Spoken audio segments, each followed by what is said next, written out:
Supplies హమాలీ కార్మిక సంఘాలు ఏఐటీయూసీ అనుబంధ సంస్థ అలాగే సిఐటియు అనుబంధ సంస్థ కలిసి జాయింట్ యాక్షన్గా ఈ ధర్నా కార్యక్రమాన్ని నిర్వహిస్తున్నాం. కారణం ఏమంటే సివిల్ సప్లై హమాలీ కార్మికులకు ప్రతి 2 సంవత్సరాలకు ఒకసారి కూలీ రేట్లు పెరిగేటువంటి సాంప్రదాయం ఉన్నది. కాబట్టి 2022లో పెరిగినటువంటి కూలీ రేటు క్వింటాల్కి 20 రూపాయలు. 20 రూపాయల నుంచి మేము ఒక సంఘంగా 5 రూపాయలు, ఒక సంఘంగా 4 రూపాయలు డిమాండ్ చేస్తున్నాం. కానీ వాళ్ళు మాత్రము 11 నెలలు గడిచినా కానీ ఒక్క రూపాయి కూడా పెంచకుండా నిమ్మకు నీరెత్తినట్లు వ్యవహరించడం జరుగుతూ ఉంది. అనేక దఫాలుగా 2 సంఘాలు వారు మేము కలిసి అనేక దఫాలుగా కమిషనర్ గారిని ఎండీ గారిని కలిసినప్పటికీ ప్రయోజనం మాత్రం శూన్యంగా ఉంది. మరి దీని ఇట్లా మరి ప్రభుత్వం నిర్లక్ష్య ధోరణికి వ్యతిరేకంగా ఈ ఆందోళన జరుగుతోంది. మొన్ననే కార్మిక సంఘాలన్నీ కలుసుకొని మరి ఒక కార్యక్రమం చేయాలని నిర్ణయం చేసుకున్నాం. మరి ఈ నెల మరి 18వ తేదీన కూడా మేము రాష్ట్ర వ్యాప్తంగా కూడా ప్రతి ఎమ్మెల్యేస్ పాయింట్ల నుంచి డిఎం ఆఫీసుల దగ్గర, కలెక్టర్ కార్యాలయాల దగ్గర పెద్ద ఎత్తున ఆందోళన చేశాం. కానీ వాళ్ళు మాత్రం మేము స్పందించడం లేదు. ఈరోజు ఒకటే చెప్తున్నారు, డబ్బు లేదని, బడ్జెట్ లేదంటారు. మరి హమాలీల కాడికి వచ్చేసరికనే బడ్జెట్ లేదా? మరి కొన్ని కోట్ల రూపాయలు ప్రజల మీద ఖర్చు పెడుతున్నారు. మరి హమాలీలకు ఏమైనా ఇలా కష్టం కనబడడం లేదా? మరి కాకపోతే ఈరోజు సమాజంలో ఉండేటువంటి అధిక ధరలు, నిత్యావసర వస్తువులు కానీ, కూరగాయలు కానీ, పాలు కానీ, విద్య, వైద్యం, ఇంటి పనులు, ఇంటి అద్దెలు, కరెంటు బిల్లులు, చెత్త పన్ను, లాస్ట్ చివరికి చెత్తకు కూడా పన్ను వేసేటువంటి పరిస్థితి ఈరోజు వచ్చింది. ట్రూఅప్ ఛార్జీలతో కరెంటు బిల్లు కట్టలేక అల్లాడిపోయేటువంటి పరిస్థితి వచ్చింది.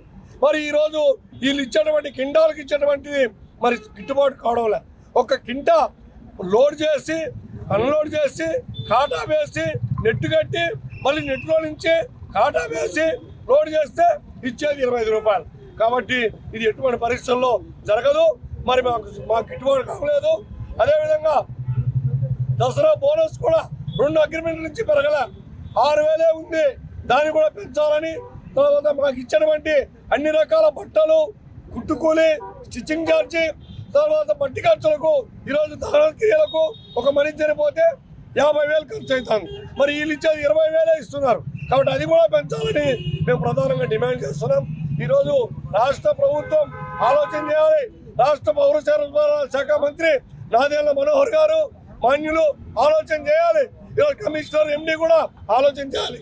హమాలీల కష్టం చాలా ఉన్నది. ఈరోజు హమాలీలో నిన్న ఎలక్షన్లో ఈవీఎంలు పోయడానికి అన్ని పనులు చేశారు. నిన్న కాక మొన్న విజయవాడలో వరదలు వస్తే వరదల్లో కూడా హమాలీ కార్మికులు ఎంతో కష్టపడి పనిచేసి ప్రజలకు సేవ చేశారు. 2 కోట్ల మంది రేషన్ హోల్డర్స్ ఎవరైతే ఉన్నారో వాళ్ళందరికీ కూడా రేషన్ బియ్యాన్ని సరఫరా చేస్తున్న హమాలీస్ అందరూ రాష్ట్ర వ్యాప్తంగా దాదాపు వేలాది మంది అనేది పనిచేస్తూ ఉన్నారు. ఈ రోజుకి 11 నెలలు అనేది గడిచింది. ఈ రోజుకి ఇంకా కాలయాపన చేయడానికి అనేది చూస్తూ ఉన్నారు. దాదాపు గొంతెం కోరికలేమి హమాలీలు అనేది కోరడంలే.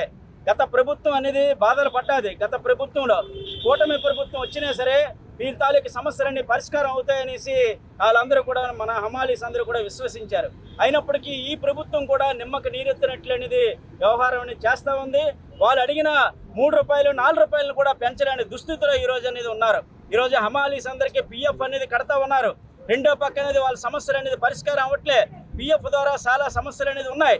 దాదాపు చనిపోయిన హమాలీ కుటుంబాలకి ఈ రోజుకి కూడా పెన్షన్ అనేది అమలు చేయట్లే.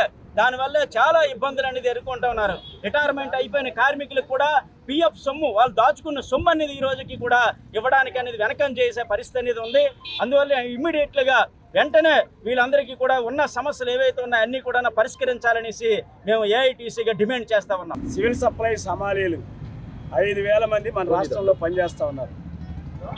వీరికి గత అగ్రిమెంటు 2023 డిసెంబర్ 31తో ముగిసింది. 2024 జనవరి 1వ తేదీ నుండి కొత్త రేట్లు అమలు కావాలి. గత ప్రభుత్వం చర్చల పేరుతో కాలయాపన చేశారు. ఈ ప్రభుత్వం వచ్చిన తర్వాత పెరిగిన రేట్లకు అనుగుణంగా కాకుండా ప్రస్తుతం ఇస్తున్నటువంటి 25 రూపాయల మీద కేవలం 2 రూపాయలు పెంచి కళ్ళనీళ్ళు తుడుస్తామంటున్నారు. ఇది మంచి పద్ధతి కాదు. పెరిగిన రేట్లకు అనుగుణంగా వేతనాలు పెంచాలని చెప్పి మేము అడుగుతా ఉన్నాం. సిఐటిగా 25 నుంచి 40 రూపాయలు పెంచాలన్నాం. వాళ్ళు 35 రూపాయలు అడిగారు. దీని మీద అసలు ఇంతవరకు చర్చలు జరపట్ల. చర్చలు జరపకుండా ఏకపక్షంగా మేము ప్రతిపాదనలు గవర్నమెంట్కి పంపించాం, వస్తాయి అని చెప్తున్నారు. ఇది మంచి పద్ధతి కాదు. గత సాంప్రదాయాలు ఇప్పటికీ 30 ఏళ్ల నుంచి కార్మిక సంఘాలతో జాయింట్ మీటింగ్ జరిపి కార్మిక సంఘాల అభిప్రాయాలు తీసుకున్నాక ప్రభుత్వానికి నివేదిక పంపించేవారు. కానీ ఈరోజు అది జరగట్లా. ఇది మంచి పద్ధతి కాదని చెప్పదలుచుకున్నాం. బోనస్కు సంబంధించి గత 2 పర్యాయాలుగా పెంచట్లేదు. ధరలేమో పెరుగుతూ ఉన్నాయి, నిత్యావసర సరుకుల ధరలు. ఈ ప్రభుత్వం వచ్చినాక 16,000 కోట్ల రూపాయలు ట్రూఅప్ ఛార్జీలు వేశారు. బియ్యం ధరలు, ఉప్పు ధరలు, పప్పు ధరలు అన్నీ పెరిగాయి. ఈ నేపథ్యంలో పెరిగిన ధరలకు అనుగుణంగా కూలీ రేట్లు పెంచాలి. లేని పక్షంలో రాబోయే రోజుల్లో 2 సంఘాలు కూర్చొని మాట్లాడుకొని ప్రభుత్వం యొక్క నిర్ణయాన్ని బట్టి, ప్రభుత్వం యొక్క వ్యవహారాన్ని బట్టి మా భవిష్యత్ కార్యాచరణ అవసరమైతే నిరవధిక సమ్మెకెళ్ళడానికి ఎమ్మెల్యేస్ పాయింట్లు మొదలుపెట్టడానికి కూడా వెనకాడబోమని చెప్పి హెచ్చరిస్తాం. మరిన్ని వీడియోస్ కోసం ఛానల్ ని సబ్స్క్రైబ్ చేయండి. లేటెస్ట్ అప్డేట్స్ కోసం వాట్సాప్ ఛానల్ ని ఫాలో అవ్వండి. ఆ లింక్ డిస్క్రిప్షన్ లో ఉంది.